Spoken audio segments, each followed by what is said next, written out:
27 رجب کی شب رسول اللہ صلی اللہ علیہ وسلم کو معراج کا معجزہ عطا کیا گیا۔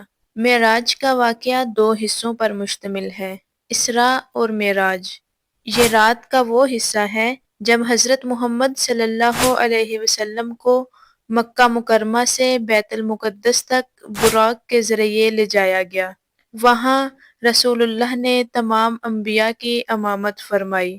وہاں سے آسمانوں کا سفر شروع ہوا جو کہ معراج کہلاتا ہے، اور معراج کے معنی ہے بلندی یا چڑھائی۔ اس کے بعد آپ صلی اللہ علیہ وسلم کو آسمانوں کی سیر کروائی گئی، جہاں آپ نے مختلف انبیاء سے ملاقات کی، جنت اور جہنم کے مناظر دیکھے، اور اللہ کے حضور حاضر ہو کر امت کے لیے نماز کا تحفہ حاصل کیا۔ معراج کے لیے کوئی خاص مسنون عبادت یعنی ایسی عبادت جو رسول اللہ سے ثابت ہو مقرر نہیں ہے۔ یہاں تک کہ یہ واقعہ 27 رجب کی شب ہوا، اس کی کوئی مضبوط دلیل موجود نہیں۔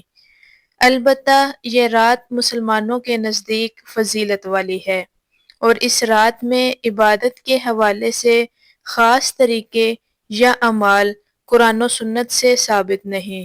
البتہ مسلمان اس رات کو عبادات، نوافل، قرآن کی تلاوت، ذکر و اذکار اور دعا میں مشغول ہو سکتے ہیں، کیونکہ یہ اعمال دین میں عمومی طور پر پسندیدہ ہیں۔ اصل فضیلت نیک نیتی اور اخلاص سے عبادت میں ہے، چاہے وہ کسی بھی رات میں کی جائے۔